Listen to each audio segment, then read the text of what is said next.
அத்தியாயம் 1. உங்கள் வீட்டில் டெலிவிஷன் இருக்கிறதல்லவா? நேற்று மாலை செய்திகள் பார்த்தீர்களா? ஆம் என்றால் உங்களுக்கு கிருஷ்ணகுமாரை அறிமுகம் செய்ய வேண்டிய அவசியமில்லை. நீங்கள் 4 வரி கழித்து கதையில் சேர்த்து கொண்டால் போதுமானது. 60 நாட்களுக்கு முன்னால் கடந்து போன கிறிஸ்துவுக்கு பின்னால் வந்த 1995 சிறந்த பத்திரிகையாளன் என்று தேர்ந்தெடுக்கப்பட்டவன்.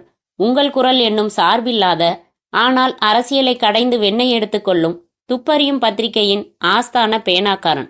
துப்பறியும் என்றால் கௌபாய் படத்தில் போல 2 கைகளிலும் துப்பாக்கிகள் ஏந்தி, மார்பில் எக்ஸ் மாதிரி தோட்டாப்பட்டைகள் கட்டிக்கொண்டு, முதுகில் தொப்பி வைத்துக்கொண்டு.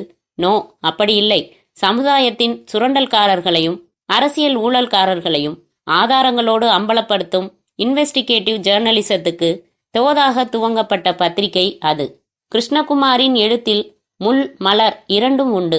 இவன் கட்டுரைகளில் மனதை பறிகொடுத்த வாசகர் கூட்டம் ஒன்று மதுரையில் போன வாரம் பேரவை துவங்கியுள்ளது. கிருஷ்ணகுமாரின் கட்டுரைகளின் விளைவாக எத்தனையோ கிராமங்களுக்கு குழாய் வந்திருக்கிறது, பிரைமரி ஹெல்த் சென்டர் வந்திருக்கிறது, பாலம் வந்திருக்கிறது, சில பிரமுகர்களுக்கு தலைவலி வந்திருக்கிறது. மக்கள் யார் இந்த கிருஷ்ணகுமார் என்று புருவம் உயர்த்தி கேள்வி கேட்டுவிட்டு கியூவில் நின்று சினிமாவுக்கு டிக்கெட் வாங்கினார்கள். சிசர்ஸ் கொளுத்தி கொண்டு, இந்த வாரம் கிருஷ்ணகுமார் கற்ற படிச்சியா என்று விசாரித்தார்கள். படிக்கவில்லை என்றால் நீ எல்லாம் என்ன மனுஷன் என்று பார்த்தார்கள். உங்கள் குரல் சார்பாக கிருஷ்ணகுமார் உங்கள் மாவட்டத்திற்கு இத்தனாம் தேதி வருகிறார் என்று அறிவிப்பு பார்த்து, அத்தனாம் தேதி குறை சொல்ல மனு எழுதி கிழிந்த சட்டை போட்டுக்கொண்டு தயாரானார்கள். கிருஷ்ணகுமாரின் கட்டுரைகள் பற்றி உங்கள் கருத்து என்ன என்று வேலூர் முத்து ஆனந்த், கும்பகோணம் மின்னொலி சீனிவாசன், சேலம் ரவிபாலாஜி, பெரம்பூர் உதயக்கண்ணன் போன்றவர்கள் கேள்வி பதில் ஆசிரியர்களுக்கு கார்டு போட்டார்கள். கிருஷ்ணகுமாரின் உழைப்பை பாராட்டி பத்திரிகை நிர்வாகம் தங்குவதற்கு வீடு தந்தது, பேசுவதற்கு டெலிபோன் தந்தது, ஓட்டுவதற்கு ஸ்கூட்டர் தந்தது, பேஜர் தந்தது. கிருஷ்ணகுமார் இப்போது போய்க் கொண்டிருப்பது ஸ்கூட்டரில்தான். சிக்னலுக்காக நிறுத்தி காலை ஊன்றி நிற்கிற கிருஷ்ணகுமாரை பச்சை தோன்றுவதற்குள் ஒரு கிளான்ஸ் பார்க்கலாம். அம்பாசிடர் மறைத்தால் எட்டி வந்து பாருங்கள். பிரவுன் நிறத்தில் கார்ட்ராய் பேண்ட், அதே நிறத்தில் ஸ்பன் முழுக்கை சட்டை, லூசாக இன் செய்யப்பட்டு பெல்ட் பக்கில்ஸில் கழுகு, ஒல்லியான ஃப்ரேமில் குளிர் கண்ணாடி, தீவிரமான மூக்குக்கு கீழே அதட்டி வைக்கப்பட்ட மீசை, நிக்கோடின் அறிமுகமில்லாத சிவப்பு உதடுகள், போன மாதத்தில் செய்யப்பட்ட ஷேவிங் கிரீம் போட்டு அசையாதே என்று நிறுத்தி வைக்கப்பட்ட மேலே தூக்கி வாரின பம் தலை, கழுத்தில் குட்டியாக ஒரு தங்கச் செயின். பச்சை வந்து புறப்பட்டு விட்டான். எக்மோர் வந்து பாந்தியன் ரோட்டில் செலுத்தி கன்னிமரா லைப்ரரியின் காம்பவுண்டிற்குள் நுழைந்து நிழலாய் வண்டியை நிறுத்தினதும் வந்த கன்னிமரா பெண்ணுக்கு குட் ஈவினிங் என்றான் கிருஷ்ணகுமார். ஆச்சரியமா இருக்கு, இன்னைக்கு என்ன சொன்ன நேரத்துக்கு கரெக்டா வந்துட்டீங்க என்றவள் சுடிதார் அணிந்த சூர்யா, ஹீரோயின் கிருஷ்ணகுமாரின் காதல்காரி, வேறொரு அத்தியாயத்தில் வர்ணிக்கப்பட போகிறவள். என்னடா அது, லேட்டா வந்தாலும் கேள்வி, கரெக்டா வந்தாலும் கேள்வியா? ஸ்டாண்டு போட்ட ஸ்கூட்டரின் மேல் ஏறி உட்கார்ந்து கொண்டு, நேற்று ஆஃபீஸ் வந்திருந்தேன் கிருஷ்ணகுமார். திமிர் தானே? ஏன் வரவேணாம்னு சொல்லியிருக்கேன்ல. வந்தா என்ன, நம்மளை பற்றி கிசுகிசு எழுதுவாங்களா? I don't mind. பின்ன என்ன, எல்லா பசங்களும் உன்னை தவணை முறையில் கற்பழிக்கிறாங்க. சேச்சா, அவர் யாரு கண்ணாடி போட்டுக்கிட்டு கெச்சலா? ஸ்ரீதரா? எஸ், அதான் பேர் சொன்னாரு. எவ்வளவு அன்பா பழகினார் தெரியுமா? உட்கார சொல்லி டீ வாங்கி தந்து பொறுமையா பேசினாரு. அடி பாவி, ஆஃபீஸ்லேயே மகா மோசமான புள்ளி அவன்தான். அன்னைக்கு ஒரு நாள் சாக்லேட் கொடுத்தான். என்னடான்னா, நேத்தோட என்னோட ஸ்கோர் 25ன்னா. என்ன ஸ்கோர் புரியலையே? புரிய வேணாம், இனிமே ஆஃபீஸுக்கு வராத. வந்ததுனால தானே பல விஷயங்கள் தெரிஞ்சுக்கிட்டேன். என்ன தெரிஞ்சுக்கிட்ட? உங்களுக்கு மிரட்டல் கடிதம் எல்லாம் வருமாமே. சேச்சா, அதெல்லாம் சும்மா. ஸ்ரீதர் காமிச்சாரே, ஏதோ ஒரு தொழில் சங்கத்தோட நிதியில ஊழல் நடந்ததா நீங்க எழுதுனதுக்கு ஒருத்தன் எழுதியிருக்கானே. இன்னொரு தடவை இதே விஷயத்தை பத்தி எழுதுன கைய வெட்டிடுவேன்னு படிச்சேனே. இதெல்லாம் வெத்து மிரட்டல் சூர்யா, இதுக்கெல்லாம் பயப்பட முடியாது. அடுத்த இதழில் அந்த லெட்டரை அப்படியே பிரசுரிச்சு இதே விவகாரம் குறித்து மீண்டும் எழுதத்தான் போகிறேன்னு எழுதி வெளியிட்டாச்சு தெரியுமா? கிருஷ்ணகுமார், உங்களுக்கு என்ன பைத்தியமா? ஆமா, என் தொழில் மேல பயமே இல்லையா? இல்ல, நிஜமா சத்தியமா. உயிர் முக்கியம் இல்லையா? அதுக்கும் மேல என் தொழிலை நேசிக்கிறேன். அதை விட வேற எதுவுமே முக்கியம் இல்லையா? நிஜமா இல்லை. நான் கூட முக்கியம் இல்லையா? வேலையை விடுறியா இல்லை காதலை விடுறியான்னு கேட்டா நான் காதலை விட்டுடுவேன். நான் போறேன் கிருஷ்ணகுமார். துப்பட்டாவை அவன் முகத்தில் உரசும்படி விசிறிக்கொண்டு தன் சிகப்பு மாருதி நோக்கி வேகமாக நடந்தாள் சூர்யா. ஏய், நீ கோச்சுக்கிறதுல அர்த்தமே இல்லை. என் எழுத்துனால தான் நீயே எனக்கு அறிமுகமான நினைவு இருக்கா? காரின் கைப்பிடியை தொட்டு திறக்காமல் திரும்பி அவனை பார்த்தாள். என்ன பார்வை? போ. பின்னாடியே ஓடி வந்து, சாரிம்மா, தெரியாம சொல்லிட்டேன், நீதான் என் ஆகாயம், நீதான் என் பூமின்னு டயலாக் அடிப்பேன்னு எதிர்பார்க்குறியா? கதவை திறந்து பிறகு டப்பென்று மூடிவிட்டு அவனிடம் வந்து, கிருஷ்ணகுமார், உங்ககிட்ட எனக்கு பிடிச்சதே இந்த திமிர் தான். மற்ற ஆம்பளைங்க மாதிரி அனாவசியத்துக்கு வழியறதில்ல. எத்தனை பேர் வழிஞ்சிருக்காங்க? ஒரு 14 இல்லை 15 பேர் இருக்கும். டைரி பார்த்தா கரெக்டாக சொல்லிடுவேன் என்றவள் தலையில் குட்ட வர குனிந்து கொண்டாள். ஆனால் ஒரு சந்தர்ப்பத்தில் நானும் வழிய வேண்டியிருக்கு. எதுக்கு? உங்கள் அப்பா கிட்ட வந்து பொண்ணு கேட்குறப்போ. அப்போ திமிர் காமிச்சா நடக்குமா? வசனம் எல்லாம் தயார் பண்ணியாச்சு சூர்யா. எங்கே பார்க்கலாம்? நான் தான் எங்கள் அப்பா. பேசுங்க. சார், நான் உங்கள் பொண்ணை எக்கு தப்பாக சந்திச்சு தொலைச்சு அதனால காதல் வலை எங்கள் மேலே விழுந்து 2 பேரும் இப்போ எசகு பிசகா சிக்கிக்கிட்டோம். நீங்கள் டிலே பண்ணீங்கன்னா கிருஷ்ணகுமார் தொழிலதிபர் ராமநாதன் மகள் சூர்யாவுடன் வெகு நாட்களாக பழகிய விபரம் தெரிந்ததே. இப்போது மேற்படி சூர்யா 3 மாதமாம் அப்படின்னு வர்றது மாதிரி ஆயிடும். எப்போ கல்யாணம் வச்சுக்கலாமாமா? எப்படி? போதுமா? அசிங்கம் பிடிச்சா ஆளுப்பா நீங்க. எது கர்ப்பம் அசிங்கமா? பின்ன நாட்டில் எவ்வளவு கேப்சூல்ஸ் வந்துடுச்சு. அடி பாவி என்று நிஜமாகவே குட்டினான். அது சரி, நாம சந்திக்க ஊர்ல 1000 இடம் இருக்கிறப்போ எதுக்கு லைப்ரரிக்கு வர சொன்னீங்க? 2 in 1 பர்பஸ் தான். அப்படின்னா எனக்கு லைப்ரரியில் ஒரு கட்டுரைக்காக சில ரெஃபரன்ஸ் இருக்கணும். இதோ உன்னை பார்த்தாச்சா, பேசியாச்சா, வேலை முடிஞ்சுது. நான் உள்ளே போகட்டுமா?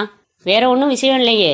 ச்சே, அவனவன் காதலிக்காக எல்லா வேலையையும் ஒதுக்கி வச்சுட்டு நேரம் ஒதுக்கி சந்திக்க வருவான். நீங்கள் படு மோசம்பா. ரொம்ப கடமையாக இருக்கு உங்கள் நேசிப்பு. கடமைக்கு நடுவில் காதல். நேரத்தை பொறுத்த வரைக்கும் ஒவ்வொருத்தனும் கஞ்சனா இருக்கணும் சூர்யா. ஒரு வேலைக்கு 10 நிமிஷம் ஒதுக்கினா போதுமானதுன்னா அதை 8 நிமிஷத்துல செஞ்சிட முடியுமான்னு யோசிக்கணும். எனக்கு பயமா இருக்குங்க கிருஷ்ணகுமார். என்ன திடீர்னு? நம்ம முதலிரவை நினைச்சேன். அதுக்கு என்ன? உங்க நேர பாலிசி படி பார்த்தா யூ டர்ட்டி மைண்டட் சூர்யா. பொம்பளைங்க தான் ரொம்ப கெட்டு போயிட்டாங்கப்பா. காரை ஒழுங்கா ஓட்டிக்கிட்டு போ. நாளைக்கு ஃபோன் பண்றேன். கிருஷ்ணகுமார் லைப்ரரி கட்டிடத்தை நோக்கி நடந்தான். காருக்குள் அமர்ந்து ஸ்டார்ட் செய்யாமல் அவன் முதுகையை பார்த்தாள். ஒரு முறை திரும்பி பார்ப்பான், கையசைக்கலாம் என்று எதிர்பார்த்தாள். அவன் திரும்பி பார்க்கவில்லை. உதட்டை ஒரு முறை கோணல் செய்துவிட்டு காரை எடுத்தாள்.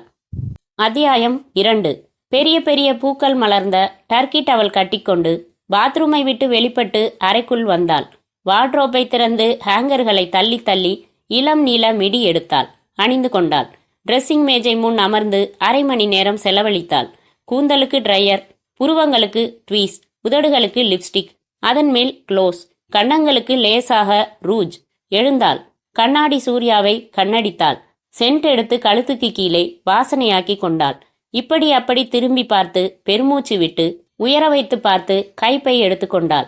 அறையை விட்டு விசிலுடன் வெளியே வர எதிரே அம்மா. 12 இன்ச் அகலத்தில் பார்டர் போட்ட பட்டுக்குள் அம்மா. வளையல்களுக்கு நடுவில் கொஞ்சம் கைகள், லட்சணமாய் பொட்டு. என்னடி இது? ஆம்பளை பிள்ளை மாதிரி விசில். கேவலம் விசில் அடிக்கிற உரிமை கூட பொம்பளைங்களுக்கு கூடாதா மம்மி? அம்மான்னு கூப்பிடுன்னு சொல்லியிருக்கேன் இல்ல? அப்படித்தான் கூப்பிட்டேன் இங்கிலீஷ்ல. எங்க புறப்பட்ட சூர்யா? லைப்ரரிக்கு. என்ன படிக்க போற? என்ன பாடம் வேணும்னு எழுதி கொடுத்தா பையன் வாங்கிட்டு வரமாட்டானா? புதுசு புதுசா தினம் வருதுமா, உனக்கு தெரியாது. போய் பார்த்து தான் எடுக்கணும். எவ்வளவு நேரத்துல வருவ? 1 மணி இல்லைன்னா 2 மணி நேரம் ஆகும். விளையாடுறியா? கார்ல போய் கேசட் வாங்கிட்டு வர 2 மணி நேரமா? என்னம்மா இது கோர்ட்டு மாதிரி கேள்வி கேட்குற? பல கடைகள் போகணும். கேசட்டை 10 நிமிஷம் போட்டு பார்த்து நல்லா இருந்தாதான் எடுப்பேன்னா. சூர்யா, வர வர நீ உண்மை பேசுறது குறைச்சலாப்படுது எனக்கு. வயசாயிட்டா அப்படித்தான் படுமாம்மா. சூர்யா, நீ போயிட்டு 1/2 மணி நேரத்தில் வந்துடணும். எதுக்குமா? நீயும் நானும் அப்பா கூட அவர் ஃப்ரெண்டு வீட்டுக்கு ஒரு பார்ட்டிக்கு போகிறோம். கூட்டம்னாலே அலர்ஜிமா எனக்கு. நான் வரல. உன்னைய அழைச்சிட்டு வரதா அப்பா சொல்லியிருக்காரு. அவ்வளவுதானே, நான் அப்பா கிட்ட பேசிக்கிறேன். நகரு. அறையை விட்டு வெளிப்பட்டு ஹாலில் கோட் சூட்டுடன் பைப்பில் புகையிலை அடைத்து கொண்டிருந்த காதோரம் நரைத்திருந்த ராமநாதனிடம் துள்ளலாக வந்து அவரின் மோவாயை பிடித்து கொண்டு, டாடி டாடி ப்ளீஸ் டாடி, பார்ட்டிக்கு நான் வரல டாடி என்றாள். வேற எதுவும் ப்ரோக்ராம் இருக்கா உனக்கு? ஆமா, பெரிய ப்ரோக்ராம், கேசட் எடுத்துட்டு வரணுமா என்றாள் பின்னால் வந்து நின்ற அம்மா. இல்ல டாடி, அப்படியே ஒரு ஃப்ரெண்டு வீட்டுக்கும் போகணும். சரி, போயிட்டு வா. என்னங்க அது? அவ தான் சொல்றான்னா நீங்களும் போன்னு சொல்றீங்க. பார்ட்டிக்கு அழைச்சிட்டு வர்றேன்னு சொன்னீங்களே. சொன்னேன், வரலங்கிறா. ஏன் வற்புறுத்தணும்? விட்டுடு. Thank you daddy. சரி, அவ பார்ட்டிக்கு வர வேணாம். வேற ஒரு விஷயம் சொல்றேன். நான் சொல்லி பார்த்துட்டேன், கேட்கல. நீங்க சொன்னாதான் கேட்பா. கண்டிப்பா சொல்லிடுங்க. என்ன சொல்ற? கல்யாணத்துக்கு இருக்கிற பொண்ணா லட்சணமாவா நடந்துக்கிறா? போட்டிருக்கிற ட்ரெஸ்ஸை பாருங்க. நாளையிலேருந்து புடவை கட்ட சொல்லுங்க. பாருங்க டாடி அம்மாவை, அவங்க உடம்புக்கு மாடர்ன் ட்ரெஸ் ஒத்து வராதுங்கிறதால என்னையும் போடக்கூடாதுன்னா எப்படி? என்னங்க நான் சொல்கிறேன், அவ கேலி அடிக்கிறா, நீங்கள் சிரிக்கிறீங்க. நான் சொல்கிறத சீரியஸாக எடுத்துக்கலையா நீங்கள்? சூர்யா, அம்மா சொல்கிற மாதிரி புடவை கட்டேன். ஐயோ, அதை எப்படி சொல்கிறது டாடி? ரொம்ப டேஞ்சரஸ் ட்ரெஸ். அன்னைக்கு ஃப்ரெண்டு ரிசப்ஷனுக்கு அம்மா பட்டு சேலையை கட்டி விட்டு அனுப்பினாங்களா, திடீர்னு கட்ட அவுந்துடுச்சு. சோதனையா என் ஃப்ரெண்ட்ஸ் யாருக்குமே சேலை கட்ட தெரியல. ஒரு ரூமுக்குள்ள என்னை வச்சுட்டு மைக்கில் அனௌன்ஸ் பண்ணாங்க, சேலை கட்டிவிட தெரிந்தவர்கள் யாராவது இருந்தால் உடனே இங்கே வரவும். அவ சும்மா பொய் சொல்றாங்க. சரி விடு, அவ இஷ்டப்படி ட்ரெஸ் பண்ணிக்கட்டுமே. கல்யாணத்துக்கு அப்புறம் அவ புருஷன் எப்படி சொல்றானோ அப்படி கேட்டுட்டு போறா. டபுள் தேங்க்ஸ் டாடி, நான் வரேன். அது சரி, எனக்கு ரொம்ப நாளா ஒரு சந்தேகம். என்னம்மா? நீங்க ரொம்ப மாடர்னா அட்ஜஸ்டபிளா இருக்கீங்க. எப்படி அம்மாவை கட்டிக்கிட்டீங்க? சரியான தேவகவுடா ஸ்டேட்டா இருக்காங்களே. என்னது கர்நாடகம்? உதச்சென்னா படவா என்று அம்மா கையை ஓங்கி சிரித்துக்கொண்டே வாசலுக்கு ஓடின சூர்யாவை பார்த்து கொண்டே இன்னும் சிரிப்பு மாறாமல் இருந்தார் ராமநாதன். நீங்க கொடுக்குற செல்லம் கொஞ்சம் கூட பிடிக்கலங்க. பார்ட்டிக்கு அழைச்சிட்டு போய் அங்கே ஃப்ரெண்டோட பையன் கிருஷ்ணகுமாரை அறிமுகப்படுத்தினா அவளும் பார்த்த மாதிரி இருக்கும்னு நீங்க தானே சொன்னீங்க. சொன்னேன். இப்ப என்ன, வேற சந்தர்ப்பத்துல அறிமுகப்படுத்தலாம். முதல்ல விஷயத்த நீயே பக்குவமா சொல்லிடேன். இவரைத்தான் உனக்கு மாப்பிள்ளையா பார்த்துருக்கோம்னு. ஏங்க, சின்ன சின்ன விஷயத்துக்கெல்லாம் பிடிவாதம் பிடிக்கிறாளே, நம்ம செலக்ஷனை ஒத்துக்குவாளா அவ? என்ன பேசுற நீ? சூர்யா சின்ன குழந்தைடி, உடம்பு தான் வளர்ந்துடுச்சு, மனசு அப்படியே தான் இருக்கு. நல்லது கெட்டது என்ன தெரியும் அவளுக்கு? சுரேஷ்குமாருக்கு மனைவியாக போக கொடுத்து வச்சிருக்கணும். ஒரே பையன், கோடிக்கணக்கில் சொத்து, MBA, செகப்பா அழகா இருக்கான். இவ வேணான்னு சொல்றதுக்கு எதுவும் இல்லையே. பைப்பை பற்ற வைத்து கொண்டே ராமநாதன் கோட்டின் கைமுனையை நகர்த்தி நேரம் பார்த்து கொண்டு போவமா என்றார். திரும்பியவர், என்ன சூர்யா திரும்பிட்ட? வெளியே போகல நீ? சோஃபால என் ஹேண்ட்பேக்கை வச்சுட்டு போயிட்டேன், வரேன் என்று எடுத்துக்கொண்டு புறப்பட்டு அந்த ஹோட்டல் வாசலில் நிறுத்தினாள். கல்லாவுக்கு அருகில் பூட்டப்பட்ட டெலிஃபோன் அருகில் லோக்கல் கால் ஒன்றுக்கு ₹1 என்று போர்டு இருக்க, சார் திறங்க, ஃபோன் செய்யணும் என்று எண் சுழற்றினாள். ஹலோ என்றான் கிருஷ்ணகுமார். கிருஷ்ணகுமார், நான் தான் சூர்யா. என்ன வீட்டில் பொழுது போகலையா? ரொம்ப முக்கியமான விஷயம் கிருஷ்ணகுமார். உன்னோட பொமரேனியனுக்கு காய்ச்சலா? விளையாடுற விஷயம் இல்லை கிருஷ்ணகுமார், சீரியஸ், வெரி சீரியஸ். நான் சீரியஸா முகத்தை வச்சுக்கிட்டாச்சு. சொல்லு. ஃபோனில் வேணாம், உடனே உங்கள் வீட்டுக்கு வரேன். நீங்கள் இருக்கீங்களான்னு தெரிஞ்சுக்கத்தான் ஃபோன் செஞ்சேன். சரி வா. வந்தாச்சு என்றால் உள்ளே நுழைந்து. பனியன் லுங்கியுடன் டிவி பார்த்து கொண்டிருந்த கிருஷ்ணகுமார் எழுந்து அணைத்துவிட்டு புத்தகங்களை நகர்த்தி சோஃபாவில் இடம் ஏற்படுத்தி, முதல்ல உட்காரு, ஏன் இவ்வளவு வேர்வ? ஓடியா வந்த? கார் தானே என்றான். எனக்கு படபடன்னு வருது கிருஷ்ணகுமார். அது மட்டும்தானே? குமட்டல், வாந்தி? ஐயோ, நான் பதறி போய் வந்திருக்கேன். என்ன சூர்யா சொல்லு. கிருஷ்ணகுமார், வீட்டில் எனக்காக ஒரு பையன் பார்த்துருக்காங்க. பார்க்கட்டுமே. என்ன நீங்க ஒரு பணக்கார இடம் பார்த்துருக்காங்க, கட்டிக்கோ தாராளமா. நான்சென்ஸ், எப்படி முடியும் என்னால? முடியாதுல்ல? முடியாது. அப்புறம் ஏன் பதட்டம்? இந்த பையனை கட்டிக்கணும்னு உங்ககிட்ட சொன்னாங்களா? இல்லை, அப்பாவும் அம்மாவும் பேசிக்கிட்டாங்க. உங்ககிட்ட சொல்வாங்க தானே? சொல்லாம எப்படி? சொல்றப்போ சொல்லிடு மாட்டேன்னு. ஏன்னு கேட்பாங்களே. சொல்லு, எனக்கு ஏற்கனவே கல்யாணம் ஆயிடுச்சுன்னு. கிருஷ்ணகுமார், என் புருஷன் பேரு கிருஷ்ணகுமார்னு சொல்லு. அவங்க நம்பலன்னா என்னை கூப்பிடு, நான் வந்து சொல்றேன். ஆமாங்க, சூர்யா என் பொண்டாட்டின்னு. எனக்கு எதுவும் புரியல கிருஷ்ணகுமார். ஏய் லுக் என்று அவளது 2 தோள்களிலும் தன் கைகளை ஊன்றி அவள் கண்களை ஆழமாக பார்த்தான் கிருஷ்ணகுமார். சூர்யா, நம்ம 2 பேருக்கும் ஏற்பட்ட நேசிப்பு ஒரே நாள்ல ஏற்பட்டதில்ல. பல நாள், பல வாரங்கள், பல சந்திப்புகள். உனக்குள்ள ஒரு தவிப்பு, எனக்குள்ள ஒரு தவிப்பு. எல்லாம் உடஞ்சு போய் 2 பேரும் ஒருத்தரை ஒருத்தர் நேசிக்கிறதா மனம் விட்டு பேசிக்கிட்டோமே, அன்னைக்கே நமக்கு கல்யாணம் ஆயிடுச்சு. இங்க பாரு, ஒரே ஒரு கேள்விக்கு மட்டும் பதில் சொல்லு. நான் சொல்ற தினம், சொல்ற நேரம் என் கூட வர்றதுக்கு நீ தயாரா இருக்கியா? அதுல தடுமாற்றம் எதுவும் இல்லையே. என்னங்க இப்படி கேட்டுட்டீங்க? போனை எடுங்க, எடுங்க சொல்றேன். எடுத்து வீட்டுக்கு ஃபோன் பண்ணி இப்பவே இந்த நிமிஷமே குட் பை சொல்லட்டுமா? சட்டென்று அவளை அணைத்து நெற்றியில் முத்தமிட்டு, அது போதும் சூர்யா, உனக்குள்ள இவ்வளவு உறுதி இருக்கிறப்போ கவலையோ பதட்டமோ அனாவசியம். சூர்யா அவனிடம் இருந்து விலகி கொண்டு அறையின் மூலையில் இருந்த பித்தளை ஃப்ளவர் வாஸில் இருந்த பிளாஸ்டிக் பூக்களை ஆராய்ந்து கொண்டு, என்ன இருந்தாலும் அப்பா அம்மா சம்மதத்தோட கல்யாணம் நடந்தா இன்னும் நல்லா இருக்குங்க. அவங்கள எதிர்த்துக்கிட்டு தான் நாம வாழணுங்கிறது கடைசி வழியா வச்சுக்கிட்டா என்ன? என்ன செய்யலாம் சொல்லு. நாளைக்கு உங்க வீட்டுக்கு வரட்டுமா? உங்க அப்பா கிட்ட விவரமா சொல்லட்டுமா? பயமா இருக்குங்க. உங்களை அவமானப்படுத்திடுவாரோன்னு சங்கடமா இருக்கு. வேற என்ன செய்ய சொல்ற? உன்னை கற்பழிச்சிடட்டுமா? நீ அழுதுகிட்டே போய் உங்க அப்பா கிட்ட சொல்லு. அவர் வந்து வாழ்வு கொடுடான்னு கேட்பாரு. பாக்கெட்ல இருந்து எடுத்து கொடுத்துடுறேன். இந்த ஐடியா எப்படி? அவன் பேசி முடிப்பதற்குள் அவன் முகத்தில் மோதி விழுந்தது தலையணை. இப்படி கெட்ட கெட்ட பேச்சா பேசுனா வலிக்கிற மாதிரியே அடிப்பேன். சரி, உன்னோட குழப்பம் தீந்துச்சா? இன்னும் தீரலையே. அதான் சொன்னேனே சூர்யா, உங்க அப்பாவா பேச்சை எடுக்கிறப்போ நீ காதல சொல்லிடு. அவங்க ஏத்துக்கிட்டா சரி, இல்லைன்னா ஒரு ஃபோன் அடிச்சுட்டு சூட்கேஸ்ல துணியெல்லாம் எடுத்து வச்சுக்கிட்டு ரெடியாரு. டாக்ஸியோட வந்து அழைச்சிக்கிட்டு போறேன். சரி, நீ கிளம்பலாம். எனக்கு எழுத வேண்டிய வேலை நிறையா இருக்கு. நான் போனதும் எழுதுங்களேன். அதுக்கு தான் போக சொல்றேன். என்ன ஆம்பளைங்க நீங்க? போறேன்னு சொல்றவள அவங்கவுங்க இரு போகலாம்னு சொல்லுவாங்க. நீங்க துரத்திக்கிட்டே இருக்கீங்களே. தெரியும் தெரியும், நான் போயிடுறேன்ப்பா என்று நகர்ந்தவள் டெலிஃபோன் அடிக்கவே, நான் எடுக்கட்டுமா என்று எடுத்து, ஹலோ, கிருஷ்ணகுமார் இருக்கானா? இருக்கானாவா? நீங்க யாரு? அதை அவன்கிட்ட சொல்லிக்கிறேன். நீ போனை கொடுமா அவன்கிட்ட. கிருஷ்ணா, யாரோ மரியாதை இல்லாம உங்களை அவன் இவன்னு பேசுறாங்க. கொண்டா. ஹலோ, கிருஷ்ணகுமார் பேசுறேன். நல்லா தெளிவா பேசுறீங்க தம்பி. இப்படி தெளிவா பேசணும்னா வாய்க்குள்ள 32 பல்லும் பத்திரமா இருக்கணும். 2 3 போயிட்டா தெளிவும் போயிடும். போகணுமா? யார் நீங்க? சொல்றேன், இதை சொல்லு. உனக்கு கதை எழுத தெரியுமா? தெரியுமே. பின்ன என்ன, மாசம் மாசம் விமலா கமலா மாலான்னு பொம்பளை பேர்ல எத்தனை பத்திரிக்கை வருது புதுசு புதுசா. பேசாம கதை எழுதிக்கிட்டு இருக்கிறத விட்டுட்டு உனக்கு எதுக்குப்பா இந்த வேண்டாத வேலை? என்னது இன்வெஸ்டிங் ஜேர்னலிசமா? வாயில வரமாட்டேங்குதுப்பா. அது எதுக்கு உனக்கு? நீங்க யாரு? உன்ன மாதிரி மனுஷன்தான். உன் பேர்ல கொஞ்சம் அக்கறை வச்சிருக்கிற மனுஷன். உன் கை காலு நல்லா இருக்கணும்னு நினைக்கிற மனுஷன். போனை வச்சிடட்டுமா? அட கொஞ்சம் இருப்பா, மிச்சத்தையும் கேட்டுடு. நம்ம சங்க நிதி விவகாரத்தை பத்தி மறுபடியும் எழுதுவேன்னு தென்னாவட்டா போட்டிருக்கியே. எழுதுறதுக்கு என்ன வேணும்? பேப்பர் வேணும், பேனா வேணும். சரி, கை வேணாமா? இந்த மிரட்டல் எல்லாம் எனக்கு ஒன்றும் புதுசு இல்லை. முதல்ல லெட்டர்ல மிரட்டிட்டு இப்போ ஃபோன்லையா? அடுத்தது நேரில் தான். வேற வழி இல்லை போலிருக்கே. தாராளமாக வரலாம். அட்ரஸ் சொல்லட்டுமா? ஏண்டா, உன் மனசுல என்ன தாராசிங்கன்னு நினப்பா? எலும்பை எண்ணிடுவேன் ராஸ்கல். நானும் பொறுமையா சொல்லிக்கிட்டே வரேன். ரொம்ப தான் எகிரி பார்க்குறியே. என்ன இங்கே பாரு, சும்மா விளையாட்டுக்கு சொல்ற பேச்சு இல்லை இது. கையை வெட்டுவேன்னா வெட்டிடுவேன். பரவாயில்லையா? எதுக்கும் ஒரு தடவை கத்திய சாண தீட்டிடுங்க பிரதர். உயிரை ஒன்றும் செய்ய மாட்டேன். அது இருந்தா தானே முழு கையை பார்த்து பார்த்து நீ பெருமூச்சு விட முடியும். வைடா போன என்று வைத்தான் கிருஷ்ணகுமார். யாருங்க அது?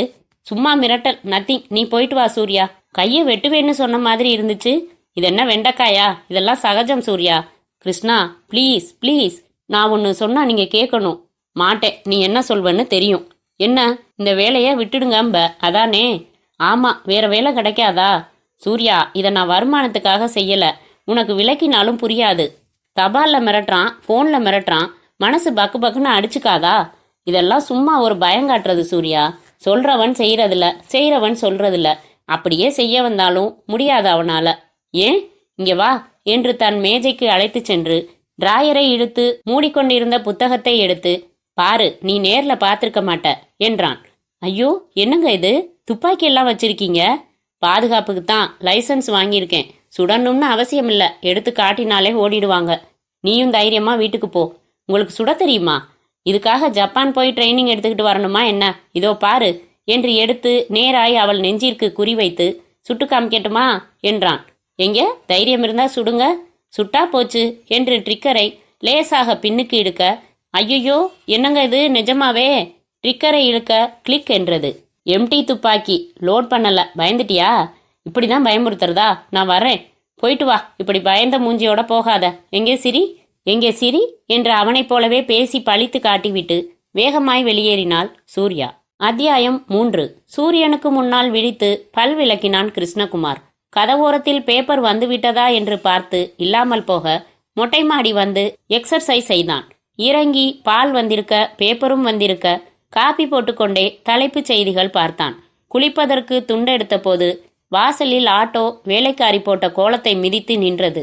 இறங்கிக் கொண்ட இளைஞனின் சட்டையின் பயண அழுக்கு சூட்கேஸின் ஓரங்களை காலம் ஜீரணம் செய்திருக்க, 30 பைசா பாக்கி கொடியா என்று கராராக வாங்கி கொண்டு உள்ளே வந்து, சார் குட் மார்னிங் என்றான்.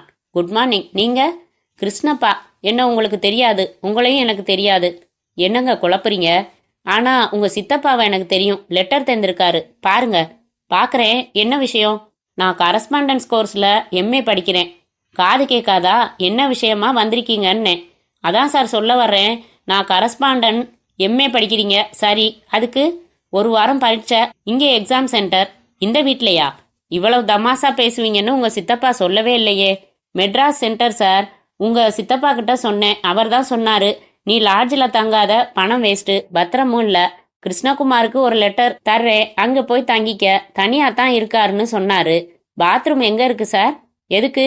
என்ன சார் கேள்வி இது? குளிக்கத்தான், நான் சோப்பு கொண்டாடல. உள்ள இருக்கா?